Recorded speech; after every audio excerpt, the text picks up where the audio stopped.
I took this job at the start of the Great Recession when Medicaid cuts were just huge. I mean, the Maryland state budget had to be cut by the Maryland General Assembly 2 years in a row by $5 billion. Those are gargantuan It's a cuts lot of billions. and a lot of billions. And that meant for Medicaid cuts approaching 9%. And the people in those nursing homes back at the start of my career, when we had those budget cuts, they didn't suddenly become, 8.5% less sick. So the challenge for the sector at the start of my career was just historic. So we went from that low point to over a period of many years working with many governors, navigating our way through a pandemic to create a rate in Maryland that is amongst the best in the country.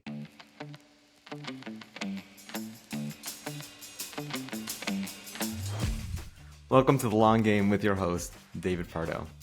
Get ready to take an enlightening stroll down the corridors of Maryland's healthcare landscape with Joe DeMattos, CEO of the Health Facilities Association of Maryland, aka HFAM.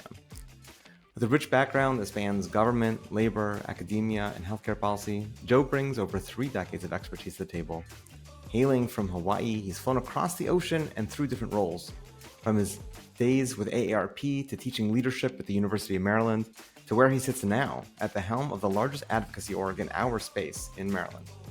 Together, we'll learn more about the complex interplay between state agencies and the nonprofit sector that has an outsized impact on the day-to-day operations in facilities across the country, across the post-acute care industry. We're going to discover the challenges and victories that come with the space and get a glimpse of an insider's vision for the future of care. So, without further ado, Joe DeMattos, welcome to the show. Good to be here. Good. Thanks for having me. Great to have you. This is cool for us. It's cool for me. I'm excited. We chatted a little bit. I'm excited to learn more about what you do. So, who grows up and says one day, when I'm an adult, I want to advocate on behalf of the Maryland healthcare system? What's the career path to that? What's the career path? What a great question. And you and I have been passing ways here for a little bit, so it's neat that we can just be kind of in the moment and have this conversation. And I'm honored to have it with you. So it starts out in Hawaii, like 50 years ago, where I decide one day that I'm probably not smart enough to become a doctor, much to the disappointment of my parents. And I decide, well, if I can't become a doctor, how can I repair the world? Literally as a 16-year-old. And I said, well, I can advocate. I can go and lobby. I didn't know what lobbying was. I knew that there were a lot of things that were not going perfectly in the world when I was 16, and I wanted to be a part of changing that. So I did what all 16-year-olds do. I lied about my age to get a meeting with the lieutenant governor. And the first half of once I that lied, sentence was 100% on point, and then you got us in the second half. Yeah. There you go. So that's the So story. you got a meeting with the lieutenant governor, and what'd you do with that meeting? No. So I went to go see the lieutenant governor when I was 16, and I told him I was 18 to get the meeting, right? So 18 is a big age for young people because they get to vote at 18. So he thought I was a voter, and I made a compelling argument. So that got the meeting, but then I got in and I said, hey, I'm only 16. And we talked about what I could do to sort of repair the world. And that led to a career in state government and outside of state government that eventually led to me being here, the president and the CEO of the Health Facilities Association of Maryland for the last 15 years, advocating for our sector in Annapolis and on Capitol Hill. And I got to tell you, I feel so blessed to be able to do this work on behalf of the long-term and post-acute providers in Maryland who are really providing a critical safety net for Marylanders in need. So, short answer to your short question, you decide at 16 that you want to make the world a better place. Did you start your career in advocacy with healthcare, or did you gravitate towards it? Yeah, so it was really Bashert or serendipity as a young man. President Reagan was elected in 80. And what that meant when he took office in 81 is that he wanted to take a more conservative, caring conservative view with regard to public programs that, has always been somewhat controversial, but there are differences between a Republican platform and a Democratic platform. And his platform was more private sector involvement, less government. And what that meant in healthcare in 1981 was the federal government really disincentivizing states for having robust um, healthcare safety nets, right? It really stressed personal responsibility over the safety net. In my view now, with all these years of experience, it was an extreme approach. But that caused me, as a young legislative staffer working in the local House of Representatives, the State House of Representatives, it caused me then to have healthcare in my portfolio when I was 21 years old. So again, it was really sort of incredibly Bashert that just the timing of my age and when I was a legislative staffer caused me to create a portfolio around healthcare. So, I've been doing healthcare for over 40 years now. So it's definitely serendipitous that the winds of change on the federal level were just where they were to make it make sense for you to get into advocacy, to narrow your advocacy into healthcare. Is state level advocacy for the long term healthcare space uh, unique to Maryland? Is it typical in many states? Is it a common thing, or did you spearhead? Well, so every state in the country has tremendous power over the public health safety net that is provided by Medicaid, both in terms of Medicaid for healthcare insurance to people who are economically disadvantaged or who are sick, and in long-term care. And in long-term care, Medicaid is especially important. We set up this really brilliant system in 1965 called Medicare and Medicaid. And it has grown throughout the years. And we have this pretty robust, I think, national policy with regard to healthcare in Medicare that we can be really, really proud of. It's huge and it does a great job. But we don't have a national policy or a national payment mechanism for long-term care. Medicaid is that mechanism, a federal state partnership. And inherent to that system is you have to have a medical need and you have to be poor.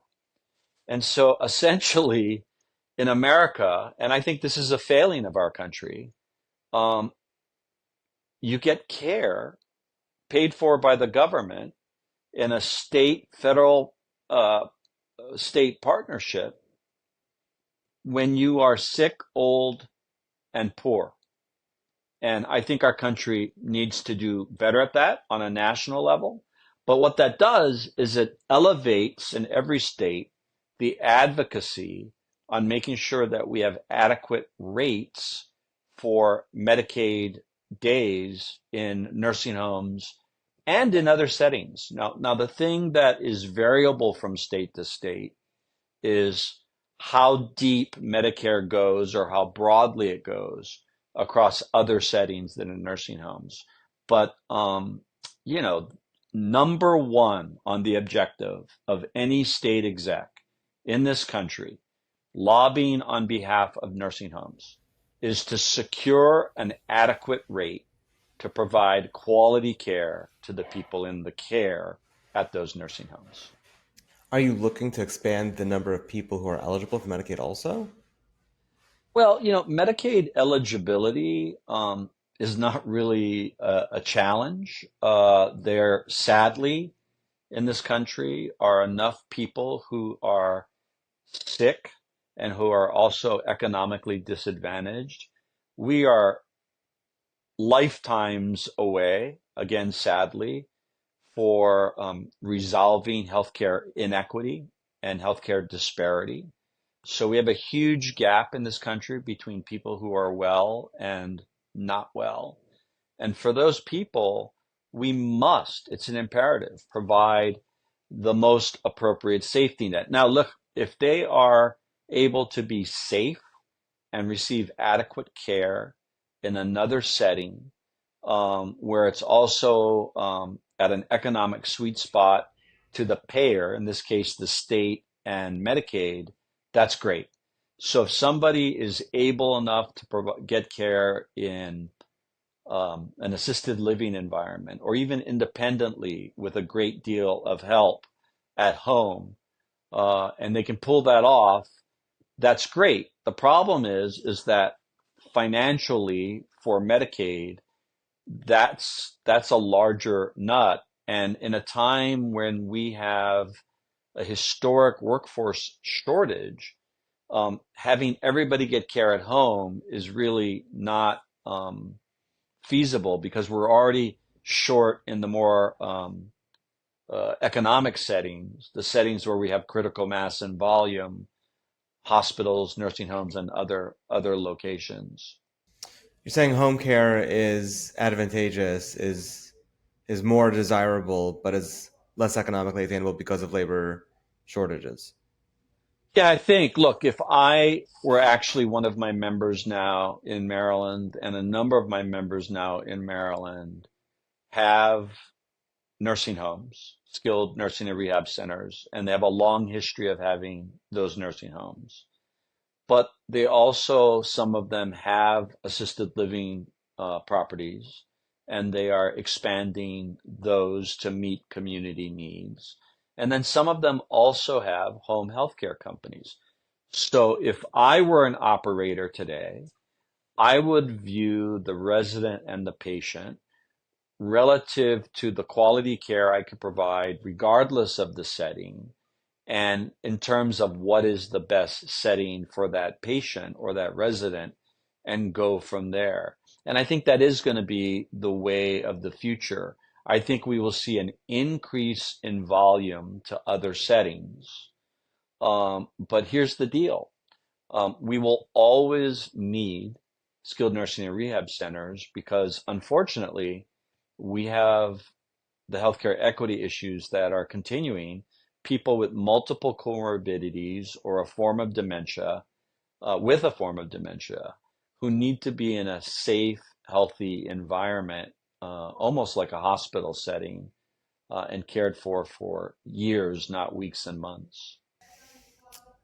SNFs are gonna never go away because of health inequity, or because uh, You know, you said a dementia. Why does it bunch have of memory care? so a couple of things. So demographically, we're at an interesting time in the country. Next year will be the first year that baby boomers hit age 80. The average age roughly in this country of people entering a nursing home is about 83. And the people entering nursing homes typically, especially in Maryland, but it varies from state to state and setting. In Maryland, these patients, these residents have multiple comorbidities, right? So they don't just have diabetes, they have diabetes and congestive heart failure and maybe renal failure and need dialysis, or maybe some need ventilator care. And most common, they all have some form of dementia, right? So while some people are focusing on the aging demographics purely mathematically relative to the boomers, I think that math is interesting and should be part of the lens that operators look at. But I think a lower percentage of boomers will choose nursing homes than previous generations. We're already seeing that in the choice of Medicare managed care plans coming out of the pandemic, as opposed to straight fee for service Medicare. So that's so you do have to look at Why? aging demographic. You do have to look at aging demographics. But what's also interesting is you should look at healthcare equity demographics and what percentage of the population of that aging population is going to be really sick. So I think if all an operator is looking at is aging rather than pockets in this country where there's healthcare inequity, I think they're making a mistake with regard to meeting the needs of the community. Why are boomers choosing SNFs or nursing homes less than the silent generation? Well, first, boomers, and I'm a boomer. Nothing I'm a wrong. young boomer. Yeah. Yeah, yeah, I'm a boomer, and there's a bunch of us, right? And the first thing I'll say about boomers is that they impacted everything in this country growing up. They changed everything. They changed the way we did education. They changed marketing. Everything. They changed protests during the Vietnam era and patriotism during the Vietnam era. They are a generation that is known for Woodstock, but they also included heroes in the armed forces. So they're not a static group. They're dynamic, but they're a dynamic group that has had impact on everything we've done in this country as we boomers have aged. So boomers view life that in this way, generally speaking, they don't have an expiration date. That means they feel like they can always contribute. They want to remain engaged. And they were at an age during the pandemic where they fully sort of embraced what was going on. And I think in many respects were frightened by what we went through. And so what they saw, Frightened by what we went through during the pandemic specifically? yeah, I think they They were. saw I think, the I think, mass I breakdown think of of healthcare systems. healthcare. Yeah. And so they view Medicare Advantage plans as empowering two things that they valued as an age cohort throughout their lives. And that is they don't have an expiration date, i.e., they want to continue to make choices and they want to continue to be engaged, which is sort of ironic because when you choose a managed plan, you're sort of giving away some of those rights. But what they see in those managed plans is the ability to get care as they age, not in an institutional setting, right? So I think that's why we're seeing an uptick in uh, boomers choosing Medicare managed plans because they want to have more of a say on where they receive rehab service. Now, of course, the dually eligible Medicare and Medicaid beneficiaries have consistently had a higher uptake rate on managed care. But yeah, I think we're seeing a higher percentage of those plans now, and I think that'll continue at least in the short term.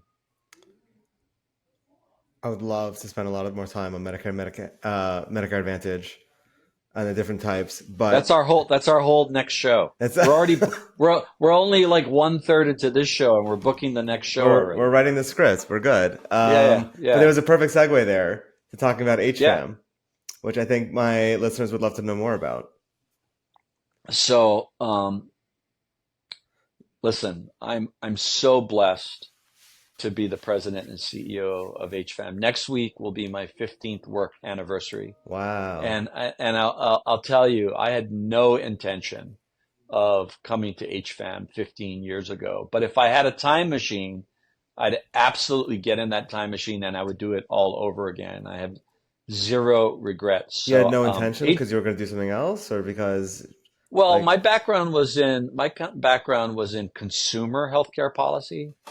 Wasn't in provider healthcare policy. okay, So it was a pretty big jump to go from a career in consumer healthcare policy and being involved, for instance, in lobbying successfully to get a drug benefit in Medicare Part D, I was part of that. It's probably one of the biggest hallmarks of my career, or expanding Medicaid in Maryland 2 years ahead of Obamacare, and being part of that.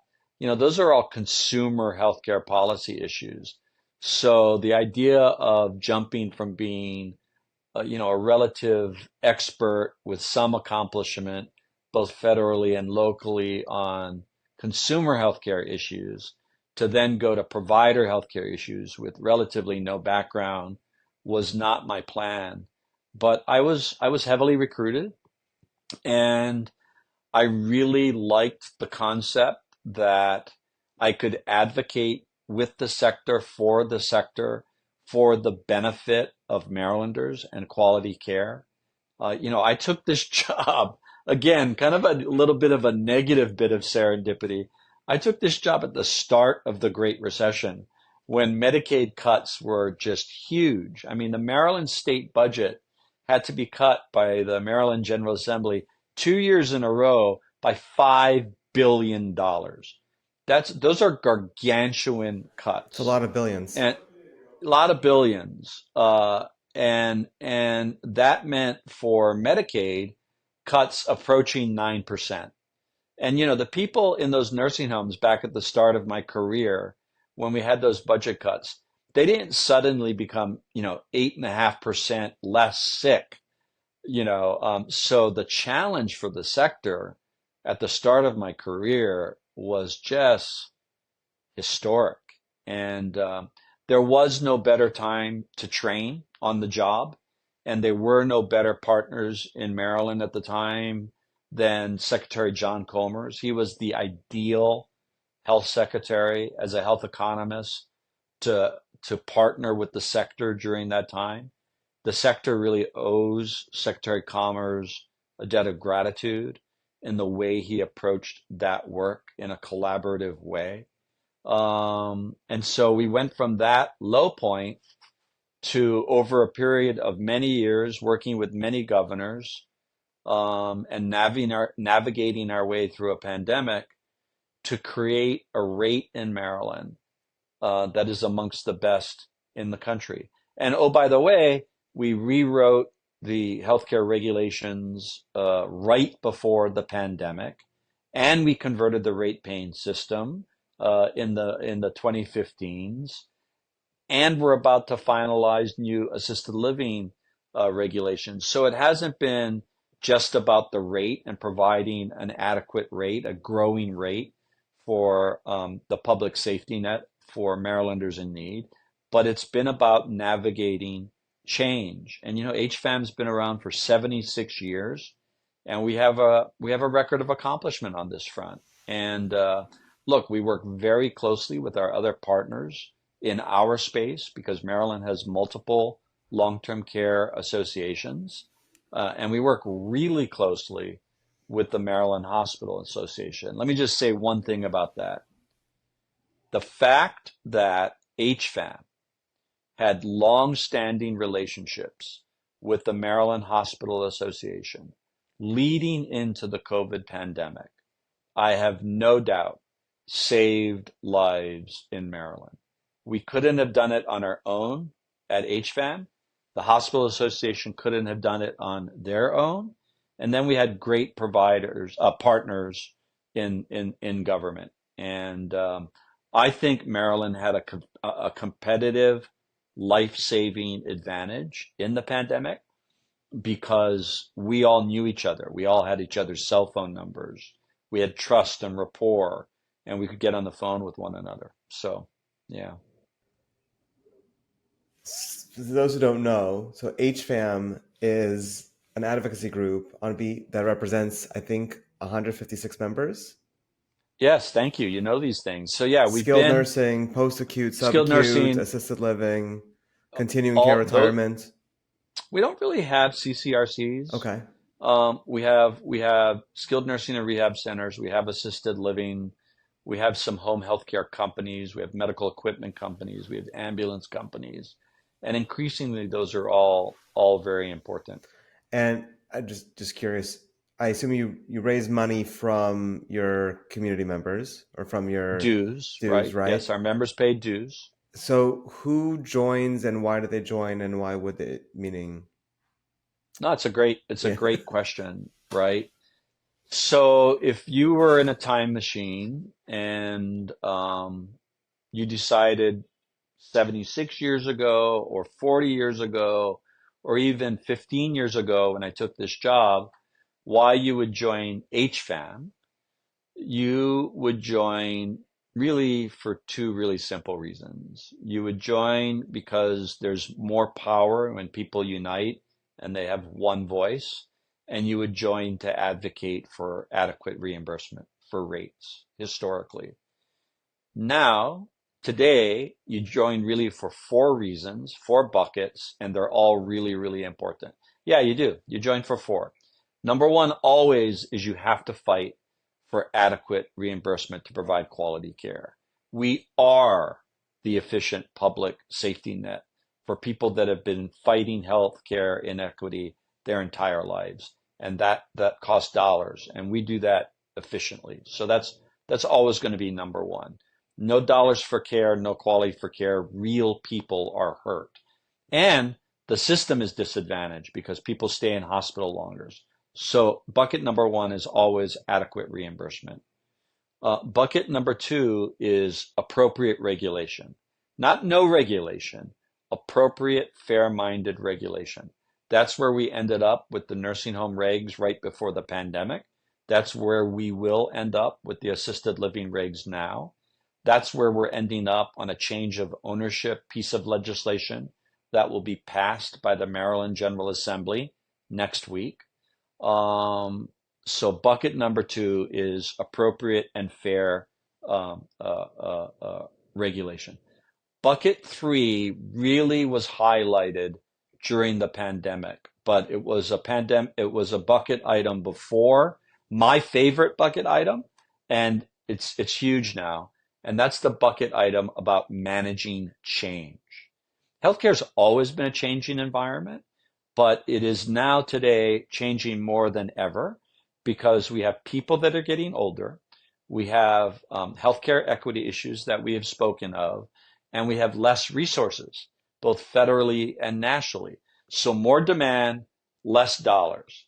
And that's huge. That's huge. So navigating change is number three. And then number four is coming together in a community for best practices for the universal challenges of the sector. And the biggest universal challenge for the sector is workforce development. And nobody that I'm seeing right now has the precise response to fix it. Not government, not an individual provider. But in that fourth bucket, if we collaborate, if we create a community of best practices, if we break down bureaucracy, that's the only way that we solve these large universal issues. And right now, the giant Godzilla of these issues is workforce. We're still short across the country 130,000 workers today. Hospitals have a higher number of employees than before the pandemic. Doctors' offices have bounced back, more workers than before the pandemic. We're still 133,000 workers nationwide down from the pandemic. At the same time as the federal government is talking about mandating staffing. Look, I'm all for adequate and appropriate staffing. Hard stop. But two things. We have to prove that the staffing has an impact on quality. And two, we got to figure out where we're getting the staff. If you tell me where to get them, I'm all in. But I got to know where to get them. And we've got to make sure that we're just not staffing for staffing. We're staffing to improve quality. To the extent that we can staff to improve quality, to the extent that the rates will pay me enough to pay those workers who are godsends, and to the extent somebody will tell me where I can recruit them, I'm all in. Now, let me just add one last point on this that's super important. I think we're part of the answer. I think we've got to be much more intentional in our sector to grow our own employees, to recruit more intentionally. Because if we grow our own, nurture and develop employees, recruit more intentionally, retention will improve. Why has this sector not bounced back labor-wise while hospitals and other verticals within healthcare have? It's always been hard work. I mean, it Hospital's was not a hard walk in the work. cake in the park. Yeah, but it's different, right? So there's a whole different mindset in the hospital, right? In the hospital, the view of a hospital rightfully is that you go there to be saved. You go there to get better. You have an acute experience, a bunch of people rally, and they save your life, even if it's minor or major, and you might go home a little bit weaker regardless of your age, but you go to hospitals to get better and to go home. The irony is that that's our story on rehab care, right? We make people way stronger. So they've had a hospital stay. They're not strong enough to go home. They come to us for some period of time and they go home more capable and stronger. The vast majority of people who enter a nursing home go home stronger because you've got these 15, 20, 25% that are on Medicare stays and they process out every number of days and they go home stronger. So the irony is that we have that same story, but that's not really the perception of us. And then unfortunately or fortunately, we are a place where people who have been fighting healthcare disparity their whole lives go when it's the best setting for them relative to their safety and their health care, and maybe from a government perspective relative to the cost. And those people are hard to care for. God bless them. I've seen this with my own eyes, and I've seen the connection that passionate professional care providers, seen the connection in their eyes and their patients and residents. It's powerful when you see that.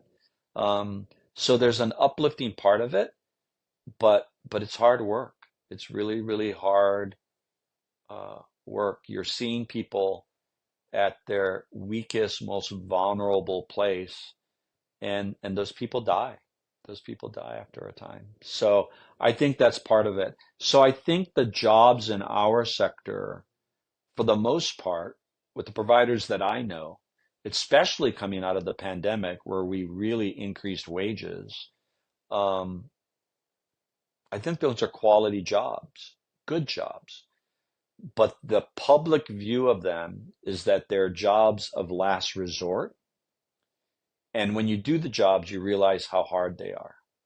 So we've got to work together to publicize that they're not jobs or careers of last resort. They're careers of the first resort for people who care and who can endure and who want to grow their career. And some percentage of people should remain CNAs and GNAs at that entry level or in maintenance or in housekeeping. But we've got to do a better job in growing the people that can move from entry level housekeeping, entry level kitchen, entry level maintenance, entry level nurse's aide, and grow them in other careers in our sector so that uh, uh, um, those are not permanent positions for those individuals in the nursing home. Now, some people, their real calling is in that work. My mom was a maid, and she was really hard work, but she was actually really good at it and loved being a maid.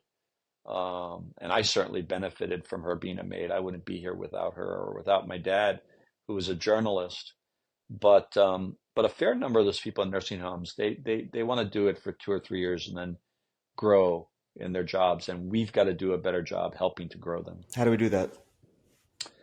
We have career ladders, and prior to the Great Recession, prior to the economic downturn of 2008, 9, we were pretty intentional about ladders because we had to be competitive in the marketplace. And then coming out of the Great Recession, people just needed jobs. So career ladders were less important, and we kind of got out of that discipline a little bit.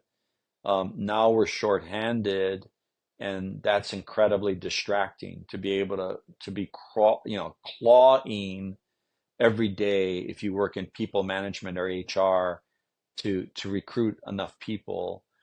So that's a pretty major distraction. So if we can push that distraction aside and become more intentional again about the career ladders, I think that's really important. In Maryland, Texas, and Florida, we have the Dwyer workforce development model from Jack Dwyer, where they're using private sector dollars to provide support services to train and for the really the life care need of people entering our professions. So GNAs and CNAs that who need help with transportation or childcare or education. And we've got to do more of that and ramp up more of that. The idea, though, is then who pays for it and who coordinates it. But the issues of childcare and transportation are just two that are major ones with the entry level workforce in our sector. So we've got to figure a way on scaling and paying for that. Certainly the Medicaid rate is not adequate to add that additional cost, but perhaps through partnerships we can find a way. You mentioned on your docket of things you're advocating for right now, assisted living regulations. What are those? What do they look like? Is this Maryland specific, I assume? Yeah, it's Maryland specific. Look, I think that there's another disconnect in our country on assisted living. So assisted living historically and still is viewed as a residential setting and not a medical setting. And it is largely still regulated in state governments as a residential setting that has some healthcare components. There is a very low percentage in this country, it varies by state to state, of Medicaid dollars being used in assisted living. So going forward, the challenge in that system is that we are seen as residents of assisted living, people who choose and pay out of pocket, largely private pay, to go to assisted living in places where they still have parking lots and people are driving cars. We're seeing this higher percentage of residents who are also battling some form of dementia. So in many respects, the average assisted living resident whose private pay looks a lot like what a nursing home patient looked like 30 years ago. But we regulate that setting as a residential setting. For instance, in Maryland, you need to have in a nursing home a registered nurse 24/7. And depending on how many residents you have or patients you have in the nursing home, the number of registered nurses in a nursing home increases. Well, in assisted living in Maryland, you just need a delegating nurse to direct the nursing staff, and they don't presently need to be in that building 24/7. So you've got to ask yourself, well, where we are with regard to the people living in assisted living, are we in the right place? So what you're going to see in the regs moving forward is not a giant leap forward to regulate assisted livings as if they are nursing homes, but you will see some steps forward that on the one hand maintains that assisted livings are largely private pay and are residential settings, that they also have a medical care component. By the way, where are you in New York? I saw just now a news flash. I don't know if you saw it, that there has been an earthquake in New York City. I am not joking. I didn't Uh, get to read it. I'm not in New York. I'm in Florida. Okay, got it. I got Okay, out. good. I You got out got out. before the earthquake. Yeah. All right, you got out. You got out. We'll have to see about that that news thing. That's pretty unusual. It's pretty I've never unusual. heard of earthquakes in New York. I'm Yeah, from there you LA. go. Right. I remember the Right. '94 Northridge earthquake. Do you remember it? I do. If you want to know, I was pretty young, but I actually would have slept through it. If my parents woke me up to run outside. Otherwise, I would have. I'm glad it all worked out. It I worked out. back then I used to go to Northridge a great deal because I still have really close friends that went to Cal State Northridge and had that by that point had graduated, but they had bought a place together when they were in graduate school because they were smart young men. That's a And smart thing to do. so Yeah. yeah, and so me being the friend, from Hawaii was like, "Hey, when can I use your place in the valley?" And so I used to You were visit the fun Northridge. friend. I was the fun friend. I was like, I need to come and use your place, and they were like, yeah, come. So yeah, I spent a lot of time Were you there in in '94? Were Northridge. you there during the earthquake? No, what's really pretty ironic is I was there about 2 months before the earthquake. So I definitely reflected on that. And I was in Washington about a week before 9/11. So You're like yeah. the reverse Forrest Gump Yeah, I of don't want to, American history. I don't want that to ever change. I have a wife, a kids, and I feel like, as we all do, I feel like we all have our ways to contribute, and I want to keep contributing. But Right. let's talk more about nursing homes or HFAM. Yeah. How else can I help you and your listeners today? CMS. Want to know more about CMS? What's it like to work with CMS? How's it changing? How has it changed since the pandemic? We How, could be, we could record like an entire show I'm sure we could. on CMS. So, I studied government at Johns Hopkins, and my master's degree is in government at Johns Hopkins. And CMS is a great place to study. Um, I will say this about CMS. I have met with the CMS administrator. I have met with members of her senior team. I have toured a Maryland nursing home with the leadership of CMS. I view those leaders in this administration as thoughtful, caring, well-intentioned leaders who I would go to work with 7 days a week if I needed to. I wouldn't hate showing up to an office and working with them.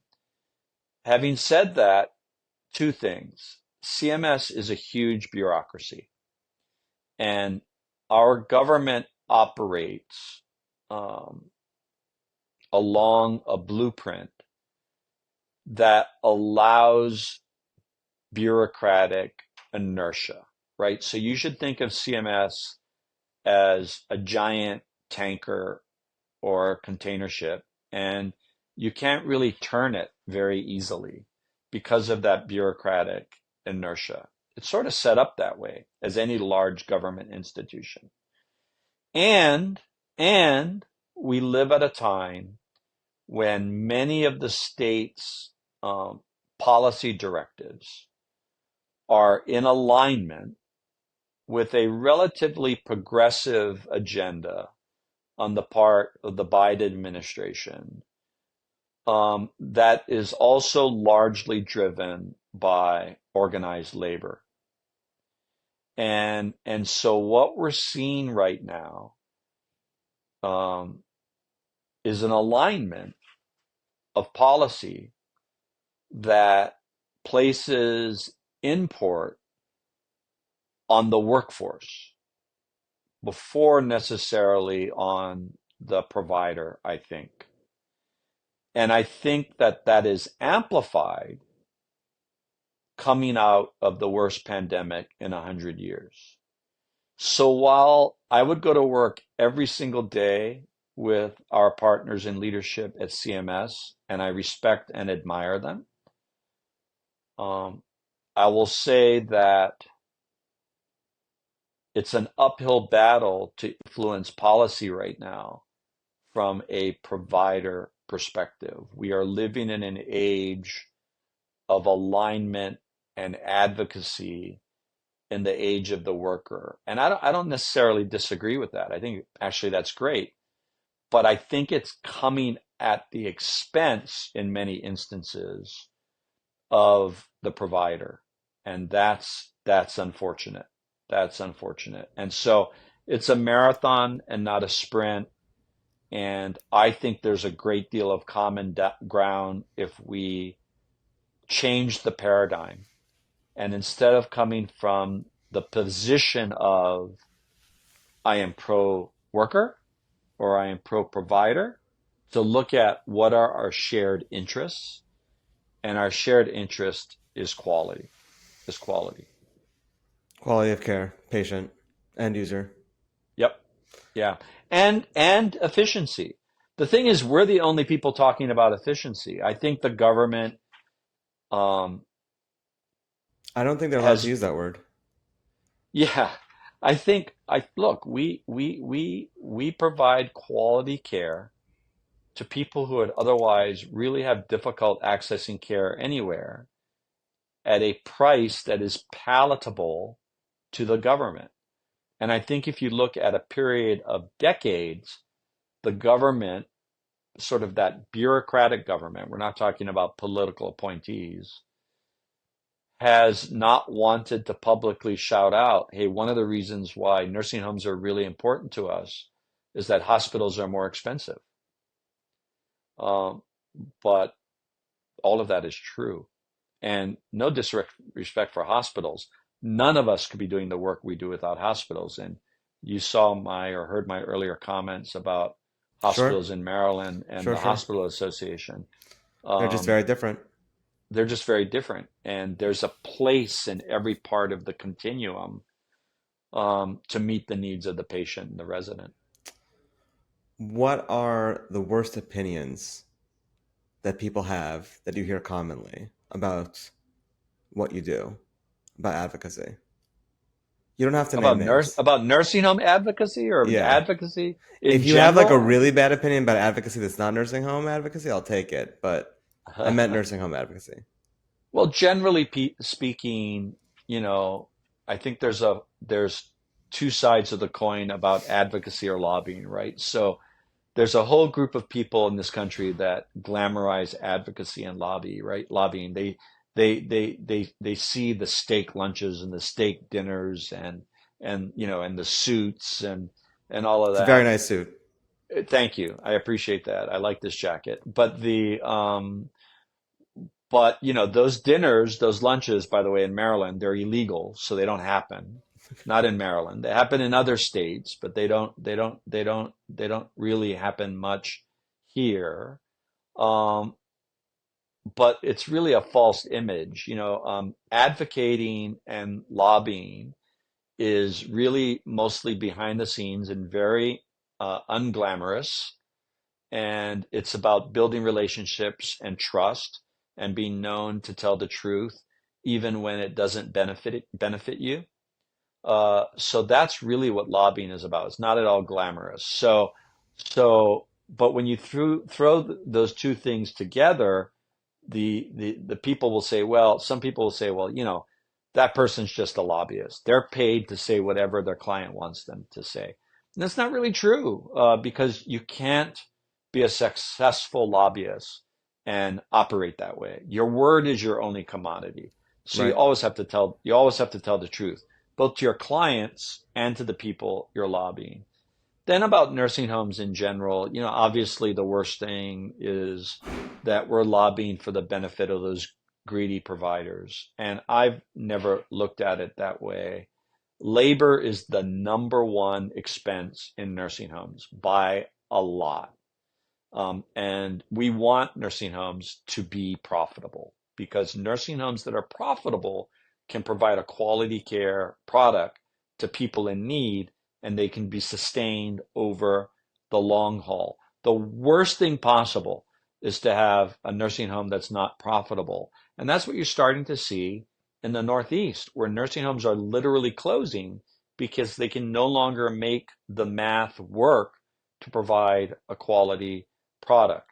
So every time we have fought at HFAM, alone and with others in the sector, to increase our rates over the last 15 years, my view has always been, what do those rate dollars mean to workers and to quality care? And if you look at where those dollars are spent, the vast majority still goes to workers. And if you look at wages and benefits coming out of the pandemic, on average, they have increased tremendously. So yeah, I'm lobbying, not for those greedy nursing home operators. I'm lobbying to make sure that there is a place for people who have no other place, and that there's a job and a career for somebody who thus far maybe hasn't been able to access a job or a career. Beautiful. Well said. Thank you. That sound Hmm. means it's time for fun questions.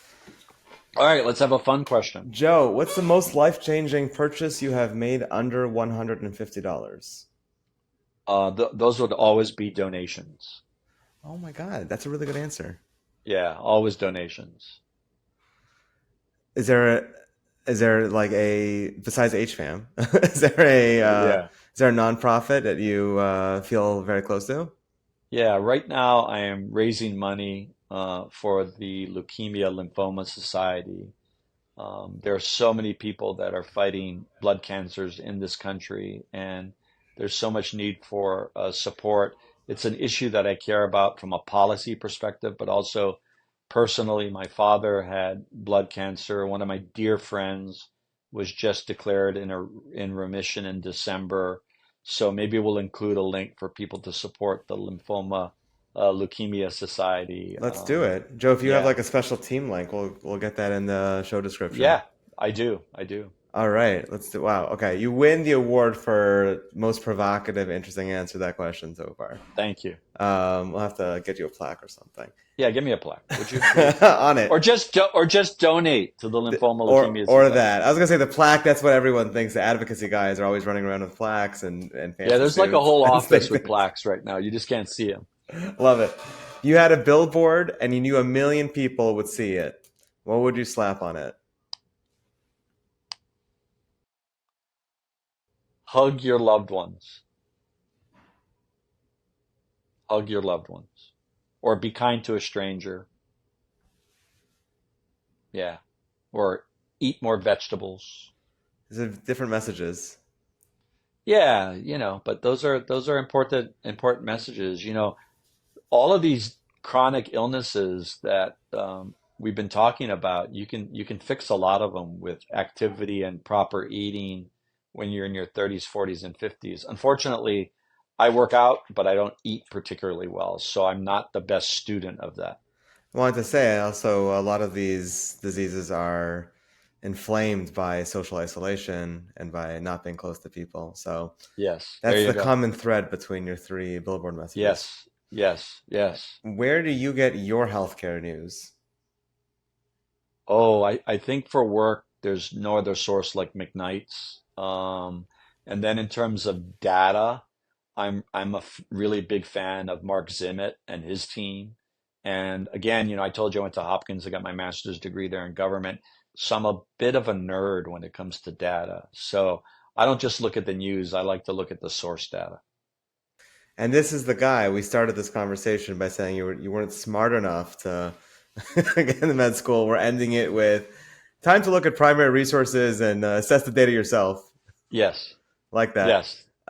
Joe, where do people find you online? How do they learn more about and from you and what you Listen, do? if you go to hfam.org, you will find information about me, information about HFAM. I encourage you to look. We've been around since 76 years. That's a couple, 1 or 2 years before the internet, so that's really cool. And a number of decades before we did Medicare and Medicaid. So hfam.org. And then I am super engaged on LinkedIn. So if I don't get some LinkedIn invites from this interview, I'm going to be really, really, really concerned. I will too. If you're listening, if you got this far in the pod, find Joe on LinkedIn and in the friend request, in the connection request, make sure you let him know where you heard him first here in the long game. Joe, thanks for joining us. Thank you. My honor. What a pleasure. It was a lot of fun. Thank you. It was fun. Thank you.